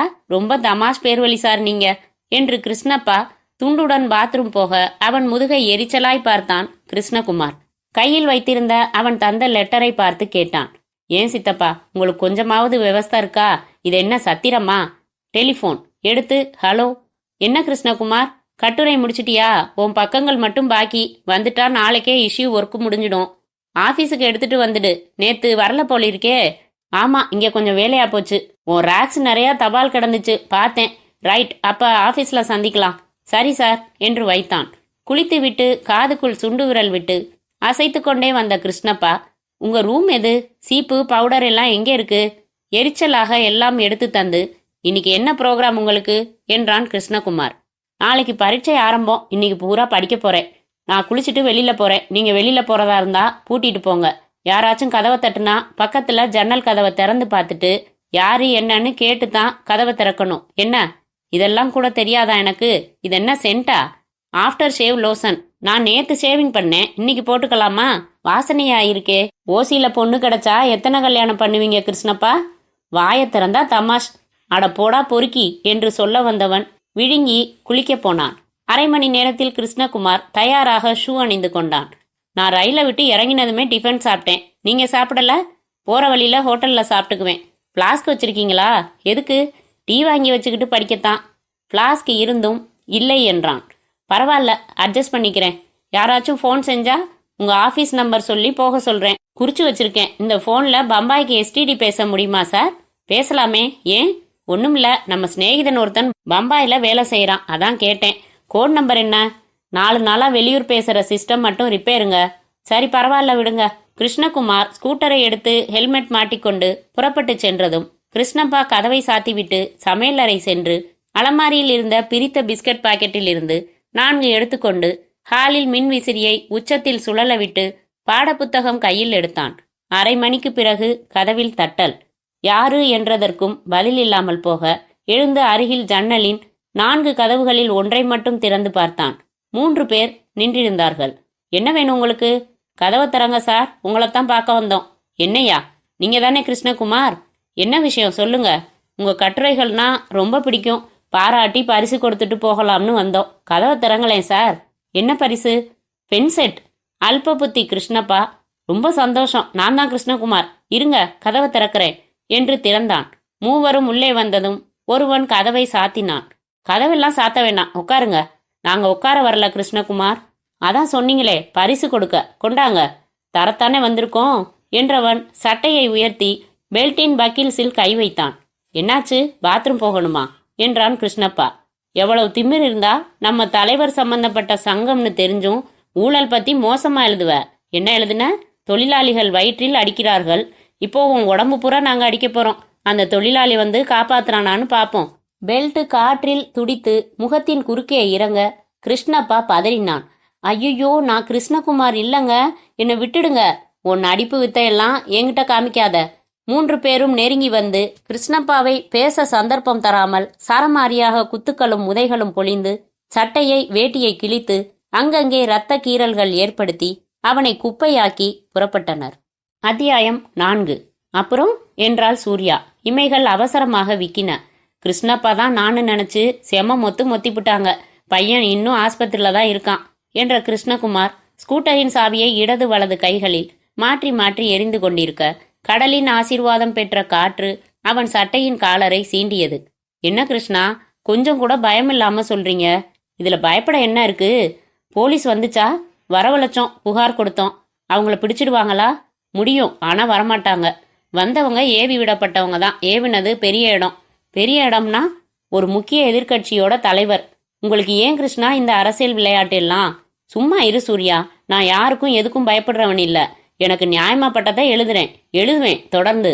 சூர்யா மௌனமாக மணலில் ஒற்றை விரலால் கோடு போட்டாள், சதுரமாக்கினாள், குறுக்கு கோடிட்டாள், நெடுக்க கோடிட்டாள். சூர்யா, என் மேல கோபமா உனக்கு? இல்ல, கவலைப்படுறேன். எதுக்கு? என் உயிருக்கா? நியாயமான கவலைங்க. உன் வரப்போற புருஷனோட பெருமை உனக்கு தெரியல. சிறந்த பத்திரிகையாளன்னு மேடை போட்டு மாலை போட்டு போட்டோ எடுத்து டிவில காட்டினப்ப மட்டும் சந்தோஷப்பட்டிய சூர்யா. இந்த மாதிரி சாதனைகளுக்கு விலையா? கொஞ்சம் ரிஸ்க் எடுத்துதான் ஆகணும். என்ன பண்ண சொல்ற? சின்ன வயசுலயே எங்க அப்பா நீதி நேர்மைன்னு இன்னைக்கு தேவையில்லாத விஷயங்களை எல்லாம் சொல்லி மனசுல ஆழமா பதிய வச்சுட்டாரு. இப்போ மாத்திக்க நினைச்சா முடியுமா? இந்த பேனாவை நான் சம்பாதிக்கிறதுக்காக எடுக்கல சூர்யா, சில லட்சியங்களுக்காக. சம்பாதிக்கிறதுன்னு தீர்மானிச்சுட்டா ஆயிரக்கணக்கில் சேர்ப்பேன். நேத்து ஒருத்தன் வந்தான் கோயம்புத்தூர்ல இருந்து. ராம் மனோகர் மில்லின் கழிவு வெளியேற்றத்தால் பாதிக்கப்படும் சுகாதாரம் பற்றிய விரிவான கிருஷ்ணகுமாரின் கட்டுரைன்னு இந்த இதழில் படிச்சு பார்த்துட்டு புறப்பட்டு வந்துட்டான். வந்தவன் யாரு? அந்த மில்லோட பார்ட்னர்ல ஒருத்தன். இந்த கட்டுரை வந்தா ஹெல்த் டிபார்ட்மெண்ட்ல இருந்து ரொம்ப ப்ராப்ளம் வரும், அதனால வராம நிறுத்திடுங்க, 30,000 தர்றேன்னா. வெளியே போடா ராஸ்கல்னு திட்டி அனுப்பினேன். ஏன் சொல்ல வரேன்னா, தெரியும் தெரியும் உங்களுக்கு லட்சியம் லட்சியம் லட்சியம்தான். பணம் பாசம் காதல் எதுவும் வேண்டியதில்ல. சேச்சா, காதல் வேணும், சூர்யா வேணும். இப்போ சுத்து வட்டாரத்துல யாரும் இல்லாததால சூர்யா கிட்ட இருந்து ஒரு முத்தமும் வேணும். கிருஷ்ணகுமார் அவள் முகத்தை 2 கைகளாலும் பிடித்து நெருங்கி அழுத்தமாக முத்தமிட்டு பிரிந்தான். கிருஷ்ணா, நாளைக்கு ஈவினிங் நீங்க ஃப்ரீயா? ஏன், ஒரு சினிமா போலாமா? நாளன்னைக்கு போகலாம். நாளைக்கு என்ன? நாளைக்கு சாயங்காலம் சித்திரப்பூர் போறேன். எங்க இருக்கு அது? மெட்ராஸ்ல இருந்து 24 கிலோமீட்டர். செங்கல்பட்டு ரோட்ல ஸ்கூட்டர்ல தான் போறேன். நீ வரியா? என்ன இங்க? அங்க ஊருக்கு வெளியில ஒரு கோயில் இருக்கு. கோயில்ல ஒரு சாமியார் இருக்காரு. செவ்வாய் ராத்திரி 8 மணிக்கு அருள்வாக்கு மாதிரி சொல்வாராம். சில சமயம் உன் சட்டையில இருந்து ஒரு பித்தான பிச்சு கொடுன்னு கேட்பாராம். சமயத்துல உன் தங்க மோதிரத்தை கலசத்துல போடும்பாராம். பக்திங்கிற பேர்ல ஃப்ராடாம். ஒரு வாசகர் விபரமா லெட்டர் எழுதியிருக்காரு. நாளைக்கு செவ்வாய், போய் பார்த்து ஒரு கட்டுரை எழுதலாம்னு. வரியா? எப்போ திரும்புவீங்க? 10 ஆயிடும்னு நினைக்கிறேன். அப்ப கஷ்டம். அம்மா என்ன சந்தேகப்படுறாங்க. ராத்திரி 7-7:30க்கெல்லாம் வீட்டில் இருக்கணும்னு கண்டிஷன் போடுறாங்க. நான் வரலங்க. சரி, பரவாயில்ல, நாளன்னைக்கு அவசியம் சினிமா போகலாம் என்ற கிருஷ்ணகுமார் எழுந்து கொண்டு மணல் தட்டி போலாம், நேரமாச்சு என்றான். அத்தியாயம் 5. மறுநாள் முன்னணி தினசரியில் 2ஆம் பக்கத்தில் படக்கதைக்கு கீழே 6 கால செய்தியில் கிருஷ்ணகுமார் செத்து போயிருந்தான் ஒவ்வொரு பேப்பரிலும். அத்தியாயம் 6. இன்னும் கொஞ்சம்தான், திமிராதீங்க, தலையை அசைக்காதீங்க. இல்ல வேணாம், மூச்சு முட்டுது, கலட்டிடு. 75 ரூபா பரத், உங்களுக்காகவே ஆசையா வாங்கினது. 2 தடவை போட்டு கலட்டினா சரியா போயிடும், கொஞ்சம் அட்ஜஸ்ட் பண்ணிக்கங்க என்ற சுசீலா அந்த டிஷர்ட்டை அவன் தலைவலியாக போடும் முயற்சியில் தீவிரம் காட்ட, நெற்றி வரை இறக்கி அப்புறம் மூக்கை தனியே எடுத்து கழுத்தில் இறக்கி தலை கலைந்த முகம் சிவந்த பரத் அம்மாடா என்று பெருமூச்சு விட பனியனின் சைடு பகுதிகளில் டார் என்று தையல் விடுபட்டது. போனா போகுதே, நம்ம ஆளுக்கு எதுவுமே வாங்கி தந்ததில்லையேன்னு வாங்கினா இப்படி அலட்சியப்படுத்திட்டீங்களே பரத். உங்களுக்காக பஸ்ல டிக்கெட்டு கூட வாங்க போறதில்ல, போங்க. அதுக்கு சைஸ் ஏது? வாங்குற நீ என்ன சைஸ்ன்னு கேட்டுட்டு வாங்க வேணாமா? இல்ல சொந்தமாவது தெரியணும். 4ஆம் வகுப்பு படிக்கிறவன் போட்டுக்கிற மாதிரி வாங்கிட்டு வந்து அட்ஜஸ்ட் பண்ணிக்கோன்னா எப்படி? நாளைக்கு நானும் 28 சைஸ்ல வாங்கிட்டு வந்து தரேன், அட்ஜஸ்ட் பண்ண முடியுமா உன்னால? உடனே கேவலமா இறங்கிடுவீங்களே என்ற சுசீலா தன் வெள்ளை கர்ச்சிப்பை அவன் முகத்துக்கு முன்னே அசைத்து சமாதானம் என்றாள். கர்ச்சிப் சமாதானம்னு சொல்லுது, ஆனா உன் பனியன் என்றான். ரீட் என்று ஜீன்ஸ் ஓவர் ஜாக்கெட்டை விளக்கினாள். வார் மெமோரியல்ஸ் என்று இருந்தது. நான் புறப்படுறேன் பரத், என் மொஃபெட் ரிப்பேர், கார்பரேட்டரை அடைக்குது, சரி பார்த்து வைங்க. உங்க கார் எங்க? அதுக்கும் எதுவோ அடைக்குதான், காரேஜுக்கு போயிருக்கு. எப்போ வரும்? இந்த நாவல் முடிஞ்ச பிறகு. உங்க பைக்கையாவது எடுத்துட்டு போறேன். நான் வெளியில போகணும் சுசி. ஆட்டோ டாக்ஸி எதுவும் ஸ்ட்ரைக் இல்லையே. நீ ஆட்டோல போனா மாச கடைசி டார்லிங், பைசா குறைச்சல் தான். தவிர ஒரு வெளிநாட்டு பெண்கள் பத்திரிகையில வந்த செய்தியின் சுருக்கமாவது, பயணத்தில் ஏற்படும் குலுங்கல் பெண்ணின் ஷேப்பை பாதிக்கின்றன என்று சொல்லிக்கொண்டே ஹெல்மெட் எடுத்துக்கொண்டாள். 2 சக்கர வாகனம் ஓட்டும் பெண்களுக்கு இடுப்பு சுற்றளவு அதிகமாகிறதுன்னு நான் ஒரு தடவை படித்தேன் சுசி. No problem. என்னோட பியூட்டிஷியன் கருத்துப்படி ஐ நீட் 6 more inches. நான் அசிங்கமா ஏதாச்சும் சொல்றதுக்கு முன்னாடி குட் நைட் சொல்லிட்டு ஓடிடு. குட் நைட் என்று வெளியே பாய்ந்தாள். திரும்பி வந்தாள். சோஃபாவில் கிடந்த கிழிந்த டிஷர்ட்டை எடுத்துக்கொண்டாள். ராஜ்குட்டிக்கு சரியா இருக்கும்னு நினைக்கிறேன் என்றவள் பரத் கையில் வைத்திருந்த புத்தகத்தை எறிய முதுகில் அடி வாங்கி கொண்டு குனிந்து எடுத்து ஹோ ராபின்ஸ் தேங்க்யூ என்று ஓடினாள். பரத் கதவை சாத்திவிட்டு டிவி போட்டுக்கொண்டு ஃப்ரிட்ஜில் இருந்து தண்ணீர் குடித்துவிட்டு ஜன்னலின் கதவுகளை திறந்து வைத்தான். காத்திருந்த காற்று நேசிப்புடன் அறையில் நிறைந்தது. தொலைதூர வாகன சத்தங்களை மீறி பக்கத்து வீட்டு நாய் பசிக்குரல் கொடுத்து கொண்டிருக்க, சந்தியா ராஜகோபால் கிரிக்கெட்டில் இந்திய நிலைமை குறித்து கவலைப்படும் புள்ளி விபரங்களை கொடுத்து கொண்டிருந்தார். நாற்காலியில் அமர்ந்து பனியனை கலற்றிவிட்டு மார்பின் ரோமங்களை அலைந்து கொண்டு சிகரெட் எடுத்துக்கொண்ட பரத் வாசலில் கார் இன்ஜின் ஓசையெடுத்து அடங்குவதை கேட்டான். வினாடிகளில் அழைப்பு மணியின் டிங் டாங். தேடி ஒரு டர்க்கி டவல் எடுத்து போர்த்தி கொண்டு சிகரெட்டை பஃப் இழுத்து ஆஸ்ட்ரே பள்ளத்தில் ஓய்வுபடுத்தி வாசல் வந்து யாரு என்றபடி கதவு திறந்தான். சந்தன கலர் புடவையில் நின்றவளின் முகத்தில் சங்கடம். லிப்ஸ்டிக் பூசும் வழக்கமுடைய, ஆனால் இப்போது பூசப்படாத உதடுகளுக்கு மேலே புள்ளி புள்ளியாய் மைக்ரோ வியர்வை துளிகளை வராந்தா வெளிச்சம் மின்ன வைத்தது. மிஸ்டர் பரத், நீங்க தானே? ஹீல்ஸை ஓரமாக விலக்கிவிட்டு உள்ளே நடந்து, இஃப் யூ டோன்ட் மைண்ட், நான் உங்ககிட்ட கொஞ்சம் முக்கியமாக பேசணும் என்று நுரைத்து தள்ளிய டிடர்ஜென்ட் சோப்பை டிவியில் பார்த்தாள். பரத் சென்று அணைத்துவிட்டு, ஒரு நிமிஷம் என்று பக்கத்து அறை சென்று சட்டை எடுத்து பட்டன்களை போட்டுக்கொண்டே வந்து, உட்காருங்க என்றான். அமர்ந்தாள். ஜன்னல் வழியாக தூர கட்டிடங்களின் வெளிச்சங்களை பார்த்தாள். புகைகிற சிகரெட்டை பார்த்தாள். சுவரில் மரக்குருவியை பார்த்து அவனை நேராய் பார்த்தபோது கண்கள் ததும்பி நின்றன. பெய் என்றால் கண்ணீர் மழை பெய்ய தயாராய் இருந்தது. Madam, what is this? என்ன விஷயம்? கைப்பை எடுத்து கைக்குட்டை எடுத்து உடனடியாக ஒற்றிக்கொண்டு, சார், என் பேரு சூர்யா. எதிரே அமர்ந்து சிகரெட்டை எடுத்துக்கொண்டு அவளை மேலே பேசச் சொல்லி சைகை செய்தான் பரத். 3 நாள் முன்னாடி பேப்பர் பார்த்தீங்களா? நான் தினம் பேப்பர் பார்ப்பேன். பத்திரிகையாளர் படுகொலை படிச்சிங்களா? கிருஷ்ணகுமார் தானே ஸ்கூட்டரோட பெட்ரோல் ஊற்றி எரிச்சு கருகி போய் அதானே சொல்கிறீங்க? ஆமாம், நான் அவரை பைத்தியமாக நேசித்தேன். நாங்கள் கல்யாணம் பண்ணிக்கிறதா உறுதியாக இருந்தோம் சார். இப்போது நான் கல்யாணம் ஆகாமலேயே விதவை. நாவலில் வர்ற மாதிரி எல்லாம் பேசாதீங்க தயவு செஞ்சு. என்னை பார்க்க வந்த நோக்கம் என்ன? நான் அவனை சுட்டாகணும். யார? கொலை செஞ்சவனை சுட்டே ஆகணும். சுடுறதுக்கு அவன் என்ன தோசையா? முதல்ல அதுக்கு துப்பாக்கி வேணும். இதோ என்று கைப்பைக்குள் இருந்து எடுத்து காட்டினாள். என்னங்க அது? நிஜ துப்பாக்கி மாதிரியே இருக்குது. நிஜமே தான். இது கிருஷ்ணகுமாரோட துப்பாக்கி. அவர் பாதுகாப்புக்காக வச்சிருந்தது. இப்போ பழி வாங்கிறதுக்காக உதவ போகுது. இதை பாருங்க, இப்பதான் சொன்னேன். கன்ஃபைட் காஞ்சனா வசனம் எல்லாம் வேணாம். விட்டா கல்லறையில் நின்று எடுத்த சபதம் ஏதாச்சும் பேசிட்டே போவீங்க. அதெல்லாம் வேணாம். துப்பாக்கிய கொண்டு போலீஸில் திருப்பி கொடுத்துட்டு நம்ம ஃப்ரெண்டு ஒருத்தன் 21 நாள் காஷ்மீர் டூர் போகிறான். ஜாலியாக போயிட்டு வந்தீங்கன்னா வர்றப்போ மனசு நிம்மதியாயிடும், அமைதி கிடைக்கும். அடுத்து காதலனே கூட கிடைக்கலாம். பரத் என்று கத்தினாள். விளையாட்டா எங்கள் காதலை பற்றி இன்னொரு வார்த்தை பேசாதீங்க என்று துப்பாக்கி பிடித்த கையை அவன் முகத்துக்கு எதிரே அசைத்து பேசினாள். மிஸ் சூர்யா, சுட்டுட போகுதுங்க. அப்புறம் கல்யாணம் ஆகாமலேயே இன்னொரு ஜீவன் விதவையாக வேண்டி வரும். விதவையாகிட்டா வசன பனியன் எல்லாம் போட்டுக்க முடியாதுன்னு ரொம்ப வருத்தப்படுவா சுசி. முதல்ல அதை கைப்பையில வைங்க. வைத்தாள். நான் சொன்ன எதையும் நீங்க சீரியஸா எடுத்துக்கிட்டதா தெரியலைங்க பரத். நான் எதுக்கு உங்களை தேடி வந்தேன்னா, தெரியும், கிருஷ்ணகுமாரை கொன்னவனை நான் தனிப்பட்ட முறையில் கண்டுபிடிச்சு உங்ககிட்ட மட்டும் சொல்லணும். நீங்க துப்பாக்கியில் 2 குண்டு நிரப்பிட்டு வந்து பாவி பாதகான்னு திட்டிட்டு அவனை சுட்டுட்டு முற்றும்க்கு 4 வரி இருக்கிறப்போ உங்களையே சுட்டுக்கிட்டு காதல் தியாகி ஆகிடணும். அவ்வளவுதானே? பரத், ப்ளீஸ் என்னோட உணர்ச்சிகளை புரிஞ்சுக்கங்க. புரியுது, காதலன் கொலை செய்யப்பட்டா அசட்டு அம்பி படிச்ச மாதிரி யாரும் சிரிப்பாங்களா என்ன? சோகம்தான், ஆத்திரம்தான், ஆவேசம்தான். அதுக்காக துப்பாக்கி தூக்கிட்டு அலையிறது நல்லா இல்லை. இன்னைக்கு ஆறாதது 2 மாதம் கழித்து ஆறிடும். இப்ப என்ன புருஷனா? காதலன் தானே. ச, காதல்னா என்னன்னு தெரிஞ்ச நபரா நான் செலக்ட் பண்ணியிருக்கணும். ஏன் தப்பு? ப்ளீஸ் பரத், உங்களுக்கு காதல்ல நம்பிக்கை இல்லாம இருக்கலாம். அதுக்காக பொதுவா அதை கேவலப்படுத்தி பேசாதீங்க. என்னை பொறுத்த வரைக்கும் ஐ எம் மேரிட். கிருஷ்ணகுமார் தான் என் புருஷன் என்று சோஃபாவின் மேல் 2 கால்களையும் உயர்த்தி கொண்டு முழங்கால்களை அணைத்து கொண்டு முகம் புதைத்து ஐடெக்ஸ் கரைய அழ ஆரம்பித்தாள் சூர்யா. ஐயோ, என்ன இது? ஸ்விட்ச் போட்ட மாதிரி ரெடிமேடா அழ ஆரம்பிச்சிட்டீங்க.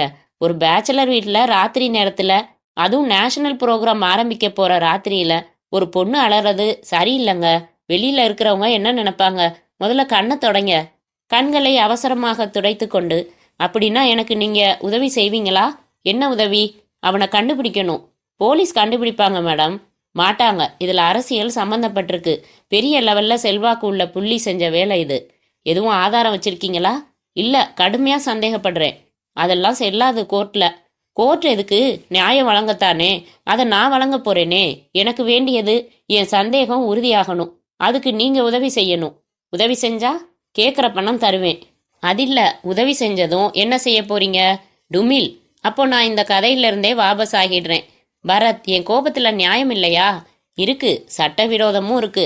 ஒரு கன்னி பொண்ணு ஒரு கன்னி பையன் முன்னாடி இவ்வளவு அழுதா அவ மனது எவ்வளவு துடிக்குதுன்னு நான் உணர்றேன், பாக்குறேன். அதனால ஒன்று வேணும்னா செய்யலாம். என்ன? நான் சுமாரா போடுற டீ சாப்பிடலாம். சாப்பிட்டுட்டு நீங்க விபரமா சொல்ல நான் கொட்டிக்கிட்டு கேட்குறேன். நாளைக்கு பூரா என்னை விட்டுடுங்க, விசாரிச்சு வைக்கிறேன். நாளன்னைக்கு துப்பாக்கி இல்லாம வாங்க, ஒரு முடிவுக்கு வருவோம். உற்சாகமாக எழுந்த சூர்யா, ரொம்ப தேங்க்ஸ் பரத். எது கிச்சன்? நானே டீ போட்டா பரவாயில்லையா? அனுமதிப்பீங்களா? கிச்சன் தானே, அனுமதிக்கிறதுல தப்பில்லை. Help your self. சூர்யா 10 நிமிடங்களில் டீயோடு வந்தாள். பருகியதும் சொல்லுங்க என்றான் பரத். சொன்னாள். கிருஷ்ணகுமாருக்கு வந்த மிரட்டல் கடிதம், போனில் வந்த மிரட்டல், அவன் வீட்டில் தங்கின கிருஷ்ணப்பா வாங்கின உதைகள், கோயமுத்தூரில் இருந்து லஞ்சம் கொடுத்து கட்டுரையை நிறுத்த வந்தவன், சித்திரப்பூரில் போலி சாமியாரை துப்பறிய புறப்பட்ட கிருஷ்ணகுமார் சொன்ன தகவல் எல்லாம் சொன்னாள். நீங்க சொல்றத பார்த்தா கிருஷ்ணகுமாருக்கு ஏகப்பட்ட எதிரிகள் இருக்கிறதா தெரியுதே. இருந்தாலும் தீவிரமான விவகாரம் அந்த தொழிற்சங்க நிதி ஊழல் தான். அது எதிர்கட்சியோட சங்கம், தலைவர் கதிரேசன். பரத், கிருஷ்ணகுமார் என்கிட்ட அன்னைக்கு சொன்னாரு, போன்ல மிரட்டினது கதிரேசனோட குரல் தான்னு. நிறைய சிக்கலா இருக்கே. வெல், போதும், இதுக்கு மேல சொல்லாதீங்க. நாளைக்கு கிருஷ்ணகுமார் கேஸ யார் பாக்குறான்னு விசாரிச்சு அந்த ஆபீசரை பார்த்து பேசினாதான் எனக்கு கொஞ்சம் தெளிவாகும். புறப்படுறீங்களா? ஒரு நிமிஷம், உங்க அட்ரஸ் வேணும். இன்னொரு விஷயம், பகல்ல காலையில 9:30க்குள்ள வாங்க. உங்க வீட்டுல எங்க போறதா சொன்னீங்க? இப்போ ஷாப்பிங் போறதா? இந்தாங்க அட்ரஸ். வாங்கி பார்த்து. காதல் அப்பாவுக்கு தெரியுமா? தெரியாது. தெரிஞ்சிருந்தா பிரச்சனை இல்லை, அனுமதிச்சிருப்பாரு. சச்ச டாடி. வரேன் சார், குட் நைட். கார் சத்தம் தேய்ந்த 3வது நிமிடம் பைக் சத்தம். என்னடா இது என்று மணி ஒலிப்பதற்கு முன்பே கதவை திறந்தான் பரத். கால்களை அகட்டி நின்று கைகளை இடுப்பில் வைத்து சூடாய் முறைத்தாள் சுசீலா. எத்தனை நாளா இந்த செட்டப்? சி, என்ன செட்டப்? நீ போகல? தெருமுனையில கார் வந்தது, திரும்பி பார்த்தேன். வீட்டுல வாசல்ல நின்னுது, இறங்கினா ஒருத்தி. டெலிஃபோன் கிளீனிங் கூட ராத்திரி செய்ய மாட்டாங்களேன்னு காத்திருந்து பார்த்தேன். சரியா 32 நிமிஷம் உள்ள இருந்தா. யார் அவ? என்ன சுசி இப்படி சந்தேகப்படுற?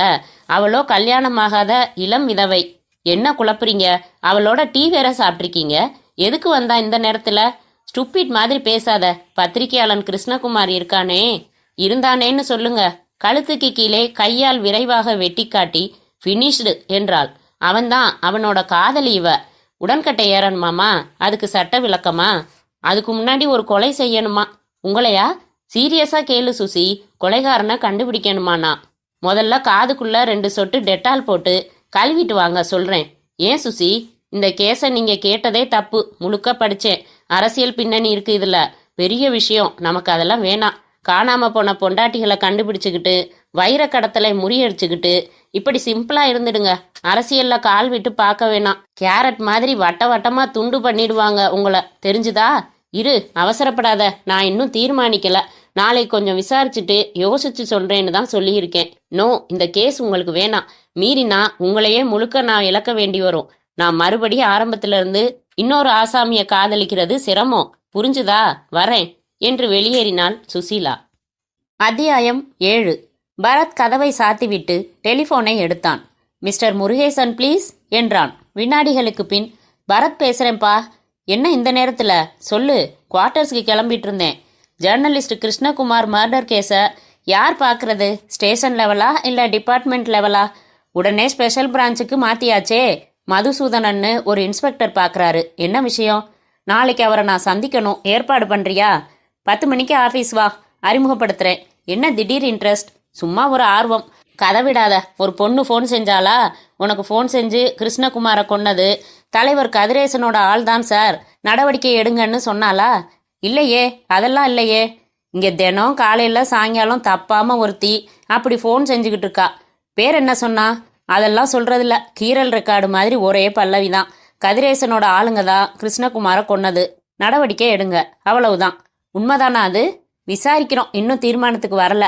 Any arrest? எங்க? ஸ்பாட்ல பெட்ரோல் கேன் கூட கிடையாது. Neat work. உனக்கு என்னப்பா இன்ட்ரெஸ்ட் இந்த கேஸில்? நாளைக்கு சொல்கிறேனே. ரைட், வச்சிடவா? பரத் தொடர்பை துண்டித்து உடனே பாக்கெட்டில் இருந்த சூர்யா தந்த விலாச அட்டையில் எண் பார்த்து சுழற்றினான். மிஸ் சூர்யா இருக்காங்களா? சூர்யாம்மா, உங்களுக்கு ஃபோன். இதோ வர்றாங்க, லைனில் இருங்க சார். ஹலோ மேடம், நான் பரத் பேசுகிறேன். என்ன சார் இவ்வளவு சீக்கிரம் ஃபோன் செய்கிறீங்க? எனக்கு அப்பப்போ சந்தேகங்கள் விலகியாகணும். நான் தந்தது என் ஃபோன் நம்பர் தான்னு சந்தேகமா? இல்லை, நீங்கள் தினம் போலீஸுக்கும் ஃபோன் செய்கிறீங்களா? யாருக்கு? போலீஸுக்கு. ஓய், பேரை ரிப்பேர் பண்ணிக்கிறதுக்கா? கதிரேசன் ஆட்கள் தான் கிருஷ்ணகுமாரை கொன்னது, நடவடிக்கை எடுங்கன்னு நீங்கள் ஃபோன் செய்யலை? சேச்சே, நாட் அட் ஆல். என் சந்தேகத்தையும் ஆத்திரத்தையும் உங்கள் ஒருத்தர்கிட்ட தான் வெளிப்படுத்தினேன். ஏன், என்ன விஷயம்? நீங்கள் சொல்கிறது உண்மைதானே? பியூர் உண்மை. தென் ஃபர்கெட் இட், குட் நைட் என்று வைத்தான்.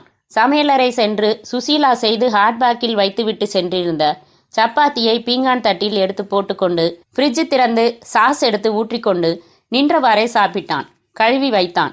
பாத்ரூம் சென்று பல் விளக்கி விட்டு வந்து ஷெல்ஃபில் இருந்து தேர்ந்தெடுத்து புத்தகம் எடுத்துக்கொண்டு கட்டிலின் தலைமாட்டில் விளக்கு வைத்துக்கொண்டு மற்றவற்றை அணைத்துவிட்டு படுத்தான்.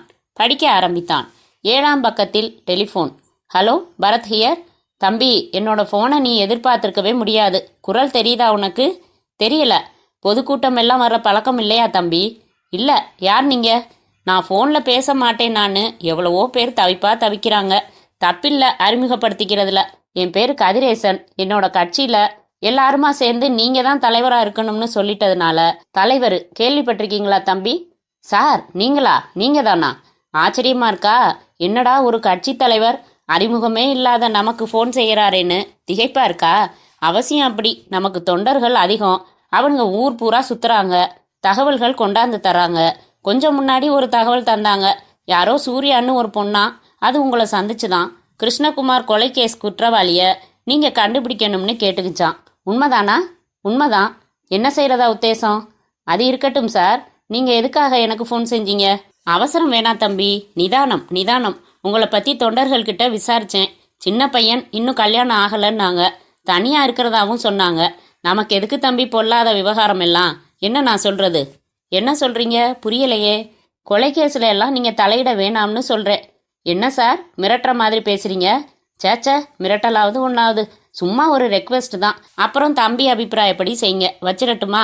இருங்க, என்னை ஏன் தலையிட வேணாம்னு சொல்கிறீங்க? தம்பி ரொம்ப புத்திசாலின்னும் கேள்விப்பட்டேன். ஆனால் இப்படி கேள்வியாக கேட்டுக்கிட்டு நிற்கிறீங்களே. வேணாம், வச்சிடுறேன். இருங்க சார், இருங்க சார் என்பதற்குள் டெலிஃபோன் தொடர்பு துண்டிக்கப்பட்டது. யோசனையாக ரிசீவரை வைத்தான் பரத். சூர்யா என்னை சந்தித்து விட்டு போய் 1 மணி நேரம் கூட ஆகியிருக்காது. அதற்குள் தகவல் எப்படி போயிற்று? யாரோ சூர்யாவை தொடர்ந்து வந்திருக்க வேண்டும். நானும் சூர்யாவும் பேசினதை முழுக்க ஒட்டு கேட்டிருக்க வேண்டும். சூர்யாவின் சந்தேகம் கதிரேசன் மேல். போனில் தலையிட வேண்டாம் என்பது கதிரேசன். போலீஸுக்கு யாரோ ஒரு பெண் கதிரேசன் மேல் குற்றம் சுமத்தி பேசுகிறாள். என்னடா இது? அரசியல் தலையீடு உள்ள பிரச்சனையாய் வந்து சிக்கி இருக்கிறதே. என்ன செய்யலாம் இப்போது? காலையில் சூர்யாவுக்கு ஃபோன் செய்து குட் மார்னிங் சொல்லி, நான் இந்த ஆட்டத்துக்கு வரல, சந்திச்ச 1 மணி நேரத்திலேயே மிரட்டல் ஃபோன் வருகிறது, செயலில் இறங்கினால் என்னாகும், குட் பை மேடம் என்று விலகிவிடலாமா? சுசீலா கூட பயமுறுத்தி விட்டுத்தானே போனாள். யதார்த்த பரத் ஃபேட் அவுட் ஆகி, நியாய பரத் ஃபேட்டின் ஆகி. பரத், நீ யார்? உன் வலிமை என்ன? ஒரு பெண் அழுகிற விழிகளோடு உன்னை சந்தித்து குற்றவாளியை கண்டுபிடிக்க சொல்லியிருக்கிறாள்.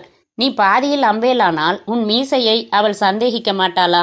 ஒரு பெரிய மனிதனே ஃபோன் செய்து தலையிடாதே என்கிறான் என்றால் உண்மை எவ்வளவு தீவிரமாக புதைக்கப்பட்டிருக்கிறது என்பது புரியவில்லையா? அதை தோண்ட வேண்டியது தர்மத்தின் புருஷனான உன் கடமை இல்லையா? பரத்தும் வாய்ச்சண்டை போட்டுக்கொள்ள பரத் உறங்கி போனான். அத்தியாயம் 8.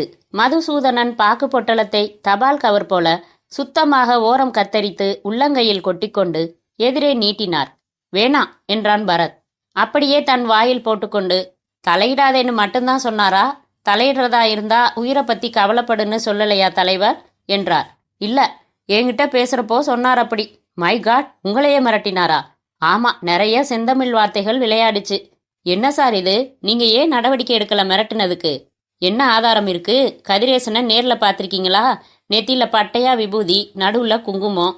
முருகா உட்காருங்க, முருகா காப்பி சாப்பிடுங்கன்னு தான் பேசுவாரு. வாக்கியத்துக்கு வாக்கியம் முருகா. விசாரிச்சா என்ன சொல்வாரு? நானா போன்ல மிரட்டினேனா? முருகா, ஏன் இப்படி பழி சுமத்துறீங்க பாரு. இன்ஸ்பெக்டர், இந்த மிரட்டல்ல இருந்து என்ன தெரியுது? கிருஷ்ணகுமாரோட கொலைக்கு அவர்தான் காரணம்னு பச்சையா தெரியுது. அப்புறமும் ஏன்? ஆதாரம் என்ன பரத்? எதை வச்சு அவரை நெருங்கிறது? மோட்டிவ் என்ன சார்? தொழிற்சங்க நிதி ஊழல் விவகாரம் தான். முதல்ல ஒரு மிரட்டல் லெட்டர் கிருஷ்ணகுமாருக்கு, மார்க்கால் மார்க்கை வாங்குவேன்னு. அப்புறம் கிருஷ்ணகுமாரோட விருந்தாளி கிருஷ்ணப்பாவை கிருஷ்ணகுமார்னு நினச்சிக்கிட்டு உதைச்சாங்க 3 பேர். கிருஷ்ணப்பா சொன்ன அடையாளங்களையும் புகாரையும் வச்சுக்கிட்டு ஏரியா இன்ஸ்பெக்டர் கதிரேசனை சந்திச்சு விசாரிச்சிருக்காரு. உங்கள் குரல்னு ஒரு பத்திரிக்கை வர்றதே நீங்க சொல்லி தான் தெரியும்னு சொல்லிட்டாரு. அதிகாரத்தை கையில வச்சுக்கிட்டு ஆளுங்கட்சி பொய் வழக்கு ஜோடிக்க முயற்சிக்குதுன்னு உடனே பத்திரிகைகள்ல ஒரு ஸ்டேட்மெண்ட்டும் கொடுத்தார். சிஎம் லெவல் வரைக்கும் விஷயம் போய் ஆதாரம் இல்லாம அனாவசியமா அரசியல் தலைவர்கள் மேல நடவடிக்கை எடுத்தீங்கன்னா அது மக்கள் மத்தியில வெறுப்பை தேடி கொடுக்கும். எங்க டிபார்ட்மெண்ட்டுக்கு அச்சிட்ட அட்வைஸே வந்துடுச்சு, பாக்குறீங்களா பரத் என்று டிராயரை இழுத்தார் மதுசூதனன். இல்ல வேணாம் என்றான் பரத்.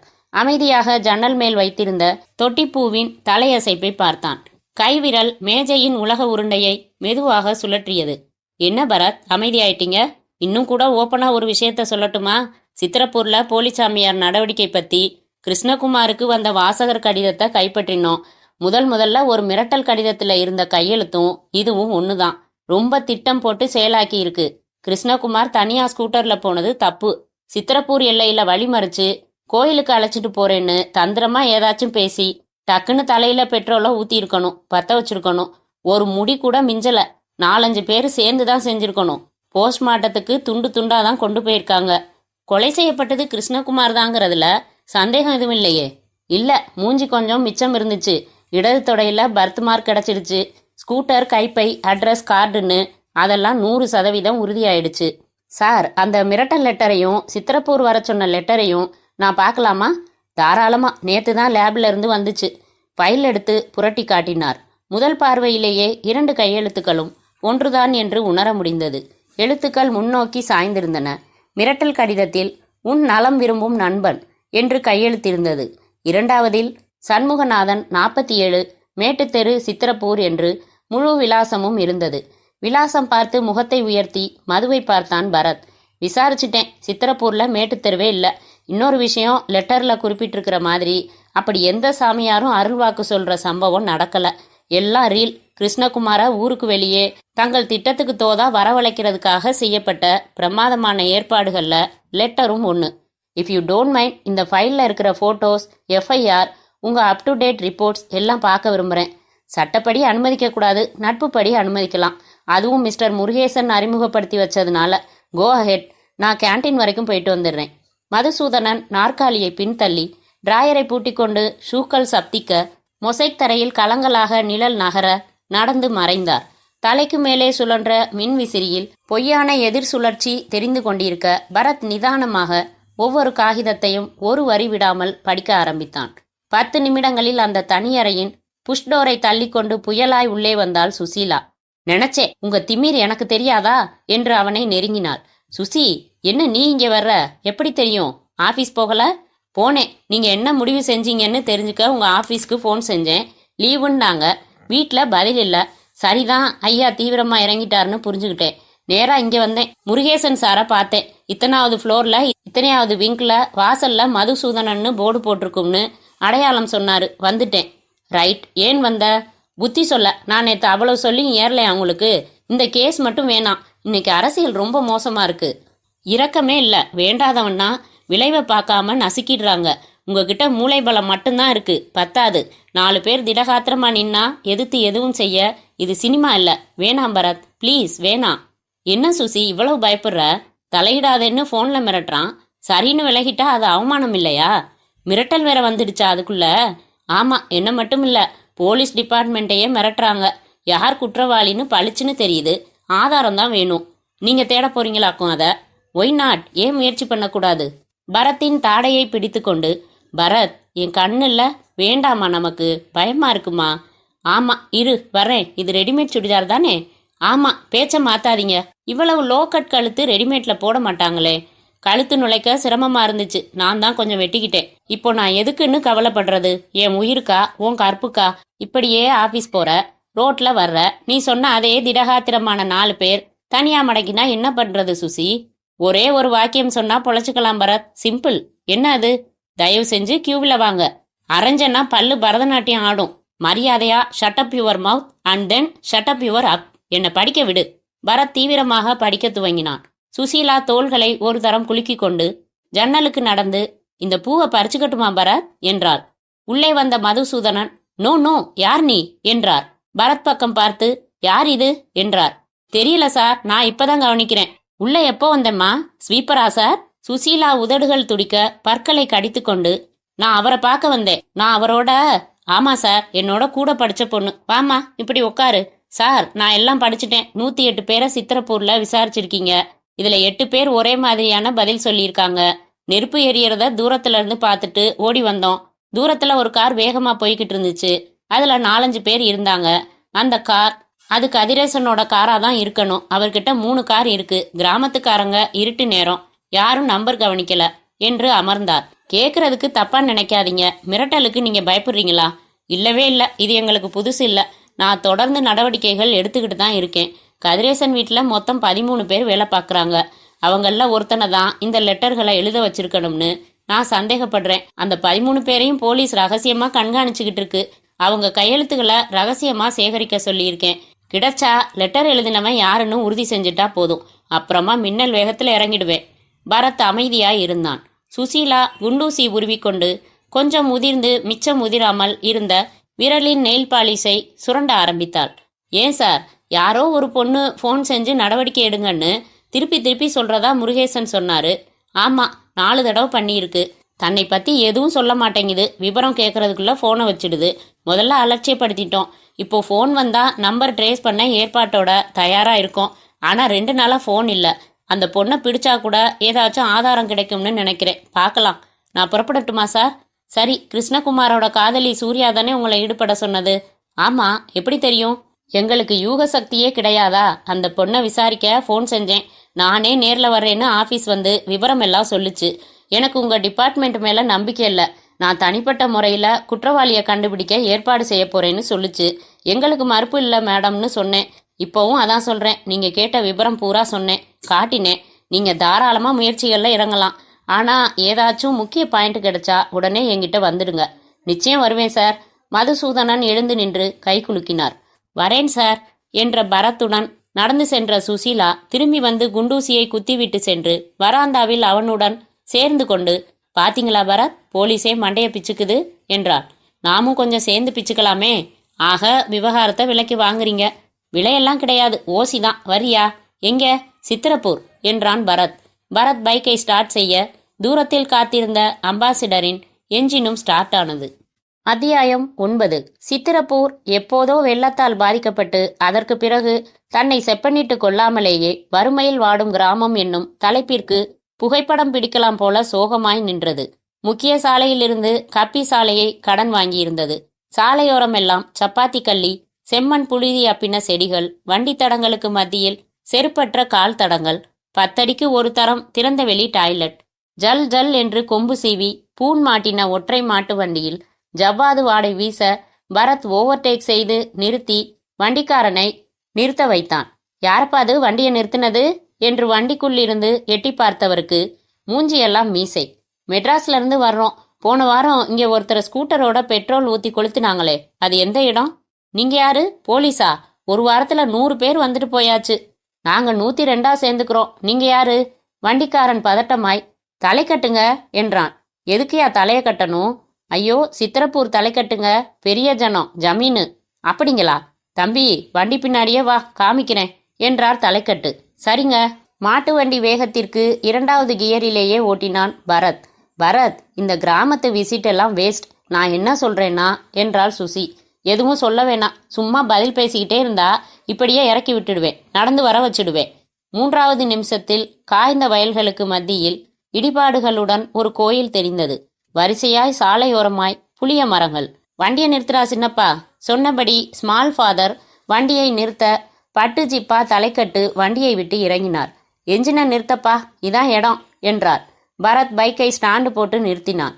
2வது புளிய மரத்துக்கு அழைத்து சென்றார். சாலையின் சரிவில் ஏதேதோ செடி வளர்ந்த வயலின் துவக்கத்தில் சுட்டிக்காட்டின பகுதியில் 20 அடி பரப்பளவிற்கு செடிகள் கருகி இருந்தன. இங்கேதான் என்றார். இன்னும் கண்டுபிடிக்கலையா போலீஸு? கண்டுபிடிச்சிடுவாங்க. நான் போகட்டுமா? இது ஊரோட எல்லையா?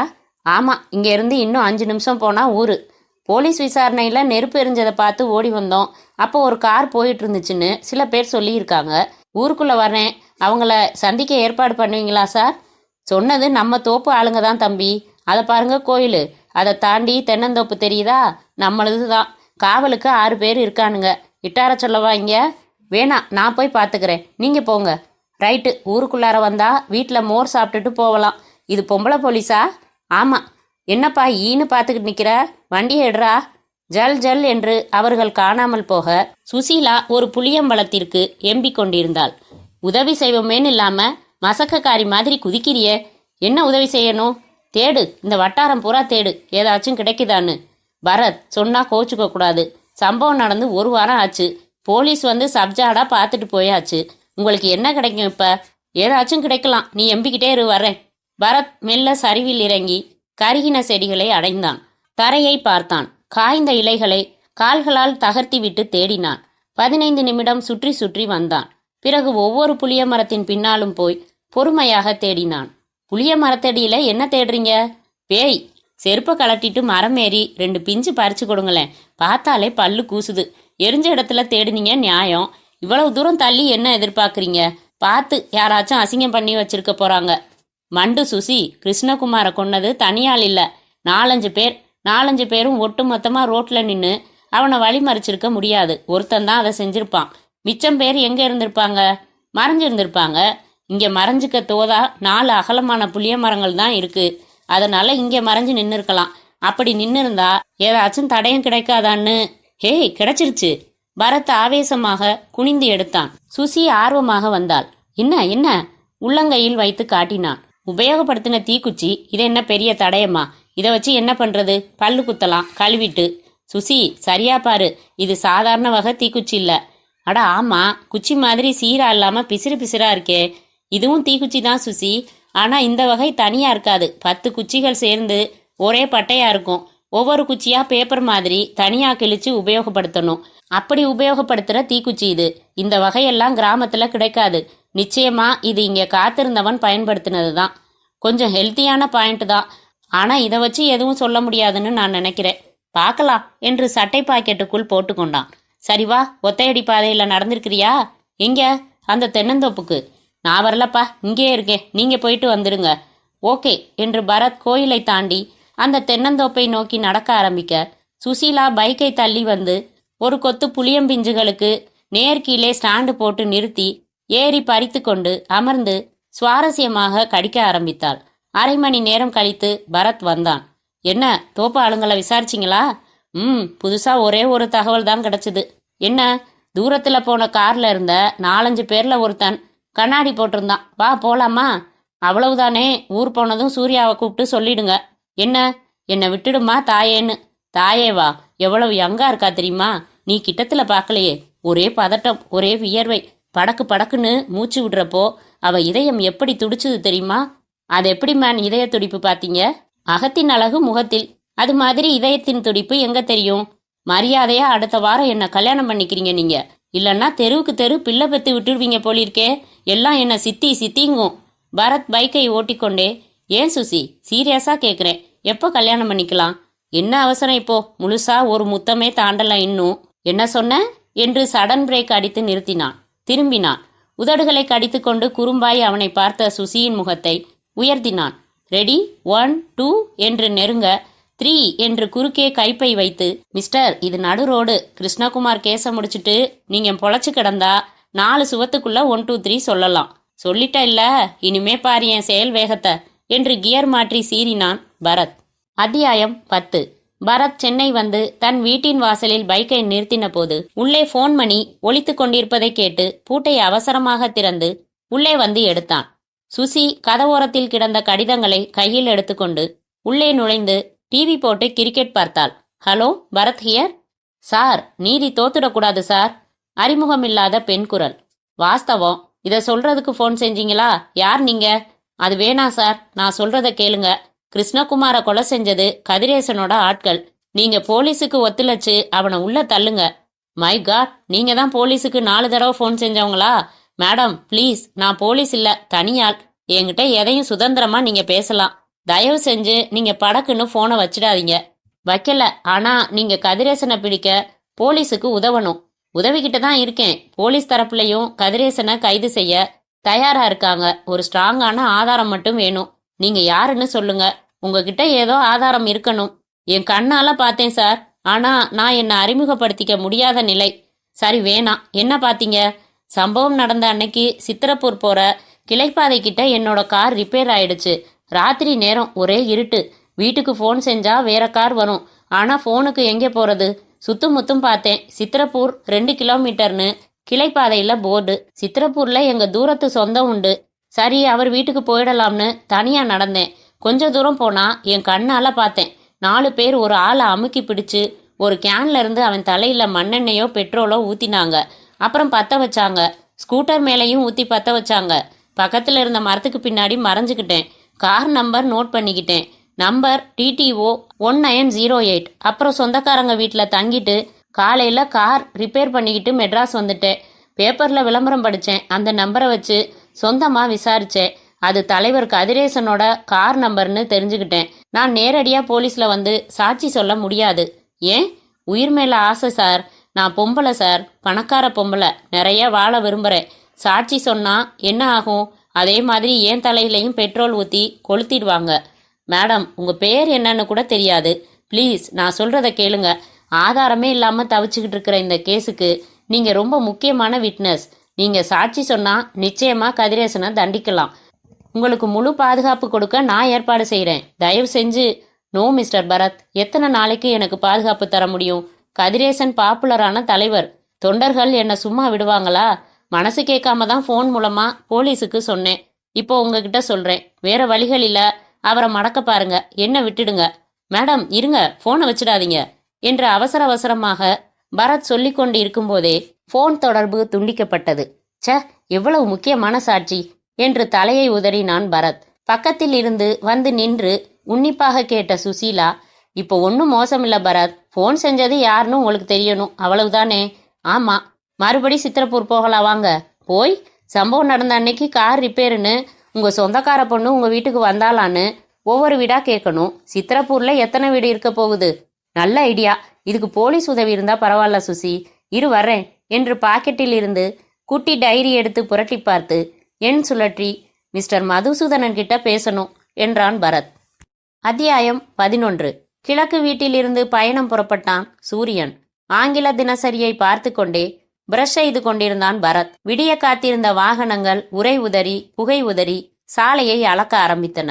வழக்கம் போல டெலிபோன் ஒலிக்க ஹலோ என்றான் கொட்டாவி பின் குறிப்புடன். என் குரலை கண்டுபிடிக்க முடியுதா என்றது ஒரு ஆண் குரல். அறிமுகமான குரல் மாதிரி தெரியுது. இன்னும் கொஞ்சம் பேசினா கண்டுபிடிச்சிடுவேன்னு நினைக்கிறேன். இப்போ புதுசா ஒரு படம் எடுக்கலாம்னு இருக்கேன். நான் நடிக்கிறதா இல்ல, வேற யாரையாச்சும் ஹீரோவா அறிமுகப்படுத்தலாம்னு நினைக்கிறப்போ ஒரு லா ஜேர்னல்ல உங்க கட்டுரையும் போட்டோவும் பார்த்தேன். அட்ரஸ் விசாரிச்சேன். உங்களுக்கு நடிக்க இஷ்டம் உண்டா மிஸ்டர் பரத்? சார் நீங்க சந்தேகமே வேணாம், கமலஹாசனே தான். நான் கேட்டது அதிர்ச்சியா இருக்கா? இல்ல, ஆமா. வந்து ஏன் இப்படி வழியறீங்க? உங்க மூஞ்சிக்கு சினிமா வேற கேக்குதா? மிஸ்டர் கமலஹாசன், மரியாதையா பேசுங்க. மரியாதை கொடுத்துட்டா போச்சு என்றது இப்போது பெண் குரல். என்ன மிஸ்டர் பரத், இவ்வளவு சுலபமா ஏமாந்துட்டீங்களே? நான் சூர்யா தான் பேசுறேன். ரைட்டு, முதல்ல பேசுனது கமலஹாசன் இங்கேதான் இருக்காரு. விளையாடாதீங்க சூர்யா. நான் தான் அவர் மாதிரி பேசினேன். ரஜினி மாதிரி பேசட்டுமா? மேஜர் மாதிரி பேசட்டுமா? காலேஜில் மிமிக்ரியில் நான் தான் எப்போவுமே கப்பு வாங்குவேன். எல்லாம் அப்பாவோட தயாரிப்பு தான். அவர் 8 அடினா நான் 4 அடி தான். இதில் காலங்காத்தால உங்கள் மூடை அப்செட் செஞ்சிட்டேனா? சாரி. பரவாயில்ல. என்ன இன்னைக்கு காலையில் 9 மணிக்கு வீட்டுக்கு வர சொன்னீங்க. அதில் ஒரு சின்ன மாற்றம் செய்யலாமா? என்ன மாற்றம்? 8 மணிக்கு ஹோட்டல் சூர்யா வந்துடுறீங்க நீங்கள். நானும் வந்துடுறேன். தெரியுமில்ல? ஆற்காடு ரோட்டில். தெரியும். யார் ஹோட்டல் அது?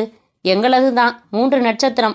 அங்கே பிரேக்ஃபாஸ்ட்டை எடுத்துக்கிட்டே பேசலாம். Okay okay. என் கூட இன்னொரு நபரும் வர்றதில்ல. உங்களுக்கு தாராளமாக அழைச்சிட்டு வாங்க. பரத் ஃபோனை வைத்துவிட்டு சுசீலாவுக்கு ஃபோன் செய்தான். 7:45க்கு ரெடியாரு, வந்து பிக்கப் செஞ்சுக்கிறேன். செய்து கொண்டான். திக் சிகப்பில் மிடியில் இருந்தால் சுசி. மேட்சாய் அனைத்து ஆபரணங்களும். ஹோட்டல் சூர்யா வாசலில் கதவு திறந்து விடுபவன் விசிறி மடிப்பாய் நீல தொப்பி வைத்திருந்தான். ரிசப்ஷனில் காத்திருந்த சூர்யா டக் டக் என்று ஹீல் சப்திக்க மார்பிள் தரையில் நடந்து அவர்களை அணுகி, குட் மார்னிங். இவங்களை எனக்கு அறிமுகப்படுத்த வேண்டியதில்லை. கேள்விப்பட்டிருக்கேன். மிஸ் சுசீலா ரைட் என்றாள். ரைட் என்ற சுசீலா, ஏன் பரத், இவங்க தான் காதலனை இழந்து சோகத்தில் வாடுறவங்களா என்றாள். சூர்யாவின் முகம் சுருங்கி போனது. பரத், இந்த அலங்காரம் வெளி உலகத்துக்காக, உள்ள நான் எப்போவோ செத்து போயாச்சு. ஓகே வாங்க, ரெஸ்டாரண்ட்டுக்கு இப்படி போகணும். மூவரும் குளிர் தொட்டு கொண்டு அமர்ந்தார்கள். ஒவ்வொரு டேபிளுக்கு நடுவிலும் காஷ்மீர தடுப்பு வைத்து பிரைவசி ஏற்படுத்தி இருந்தார்கள். அடுத்த மேஜையின் சத்தங்களை மட்டும்தான் கேட்கலாம். மிஸ் சூர்யா, நாங்க வந்தப்போ நீங்க யார் கூடவோ பேசிட்டு இருந்தீங்களே, யார் அது? பைல்வானா? இங்க தங்கி இருக்காரா? செம உடம்பு, நீ பாத்தியா சுசி? இல்ல என்றாள் சுசீலா. இங்க வேலை பார்க்கறான் பரத், தண்டமா சோறு போடுறோம். எப்பவாவது ஹோட்டல்ல கலாட்டா வந்தா பயன்படுவான், மற்ற நேரத்துல புல்லுக்கு தண்ணி ஊத்துவான். பேரர் வர சூர்யாவே ஆர்டர் செய்து கையை சொடுக்கி குவிக் என்றாள். பரத் பக்கம் திரும்பி, அப்புறம் சொல்லுங்க, விசாரிச்சிங்களா? போலீஸ் என்ன சொல்லுது? நீங்க என்ன செய்ய போறீங்க? பரத் விபரமாக மதுசூதனனை சந்தித்ததை, மிரட்டல் வந்ததை, சித்திரப்பூர் போனதை, ஒரு பெண் ஃபோன் செய்ததை எல்லாம் சொன்னான். இதுவே கூட எனக்கு போதும், அந்த கதிரேசனை என்ன செய்யறதுன்னு நான் பாத்துக்கிறேன், விடுங்க. கொஞ்சம் பொறுமையா இருங்க. எவ்வளவு பொறுமையா இருக்கிறது? நெருங்கியாச்சுங்க. சூர்யா, நேரடியா பார்த்தா அந்த பொண்ணை கண்டுபிடிக்கிறதுல போலீஸ் தீவிரமா இருக்காங்க. சித்திரப்பூர் முழுக்க விசாரணை நடந்துகிட்டு இருக்கு. அந்த பொண்ணு யாருன்னு கண்டுபிடிச்சிட்டா நேரா மேஜிஸ்ட்ரேட் கிட்ட போயிட வேண்டியதுதான். அரெஸ்ட் வாரண்ட் வாங்க. பரத் சிகரெட் எடுத்து உதடுகளில் பொருத்தி லைட்டர் தேடி கிடைக்காமல் மேஜை மேல் இருந்த தீக்குச்சியை பயன்படுத்தி பற்ற வைத்து கொண்டான். ஆர்டர் செஞ்ச ஐட்டம்ஸ் வரதுக்குள்ள நான் ஒரு ஃபோன் செஞ்சுட்டு வந்துடுறேன் என்று பரத் வெளியேறி ரிசப்ஷன் வந்தான். காட்டப்பட்ட போனில் எண்கள் சுழற்றிவிட்டு எடுக்கப்பட காத்திருந்த பரத் கண்ணாடி சுவருக்கு அந்த பக்கம் பார்க்கிங் பகுதியில் எதேச்சையாக தனது பைக்கை பார்த்து திடுக்கிட்டான். அங்கே சூர்யாவிடம் பேசிக்கொண்டிருந்த கண்ணாடி அணிந்த திடகாத்திரமான அந்த மனிதன் பைக்கின் சைடு பாக்ஸில் குனிந்து எதையோ வைத்து கொண்டோ அல்லது எடுத்துக்கொண்டோ இருந்தான். பரத் போனை வைத்துவிட்டு அவசரமாக கதவை திறந்து வெளியே வந்து மெதுவாக அவன் பின்பக்கமாக நெருங்கி அவன் தோளை தொட்டு, எக்ஸ்கியூஸ் மீ சார், என்ன செய்றீங்க என் வண்டியில என்றான். அவசரமாக திரும்பி இவனை பார்த்த அவன் பதறிப்போய் உடனே இவனை பிடித்து தள்ளிவிட்டு சாலைக்கு ஓடி கூட்டத்தில் புகையாக மறைந்தான். புரியாமல் நின்ற பரத் பைக்கின் பூட்டப்படாத சைடு பாக்ஸை திறந்து உள்ளே பார்த்து அதிர்ந்தான். டிக் டிக் என்று முள் நகர கடிகாரம் இணைக்கப்பட்ட அந்த டைம் பாம்பில் இன்னும் 1 மணி நேரத்தில் குண்டு வெடிக்க ஏற்பாடு செய்யப்பட்டிருக்க பரத் அதை கையில் எடுத்து அருகாமையில் இருந்த ஃபவுண்டன் நீரில் உடனே எரிந்தான். நடையில் பரபரப்பு காட்டாமல் நிதானமாக நடந்து ரெஸ்டாரண்ட் வந்தான். உங்களுக்காகத்தான் சாப்பிடாம உட்காந்துருக்கோம் என்றாள் சூர்யா. அப்புறம் சாப்பிடலாம்.